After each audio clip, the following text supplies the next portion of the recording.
সাবেক প্রধানমন্ত্রীর পিয়ন জাহাঙ্গীর যে 400 কোটি টাকা নিয়ে পালিয়ে গেল, সে আমার বিরুদ্ধে মৌখিক একটি অভিযোগ আনলো সজীব ওয়াজেদ জয় সম্পর্কে আমি বাজে মন্তব্য করেছি। বাস, চাকরি চলে গেল। একজন হিন্দু থেকে মুসলিম হলো, চাকরি চলে গেল। একজন নিজের জন্মদিনের কেক কাটলো, সেদিন ঘটনাক্রমে বেগম খালেদা জিয়ার জন্মদিন, চাকরি চলে গেল।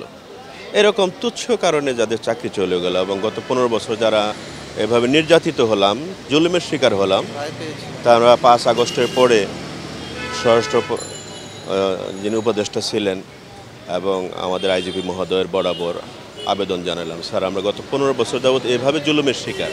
ওনারা আমাদের কথা শুনে আমলে নিয়ে আমাদেরকে লিখিতভাবে আবেদন করতে বললেন যে আপনাদের চাকরি ফেরত দেওয়া হবে। সেই প্রেক্ষিতে আমরা গত আগস্টে আবেদন করলাম। আমরা প্রত্যেকেই কিন্তু রায় প্রাপ্ত, আদালত থেকে আমরা রায় নিয়ে এসেছি যে আমরা নিরপরাধ।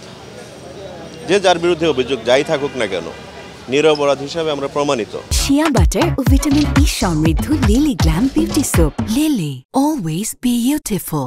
তো এই প্রেক্ষিতে আমাদের সিনিয়র অফিসার একের পর এক জয়েন করছে। আজকে 5 মাস পরে আমাদের জুনিয়রদেরকে রাস্তায় দাঁড়াতে হচ্ছে।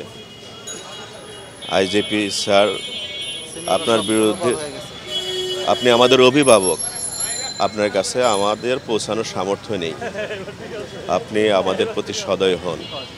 আমরা 5 শতাধিক রায়প্রাপ্ত পুলিশ অফিসার গত 15 বছর জুলুমের শিকার হয়েছি। এখন আমাদের প্রতি একটু সদয় হন, আমাদের পরিবার পরিজনের প্রতি একটু তাকান। আমরা মানবতার জীবনযাপন করেছি।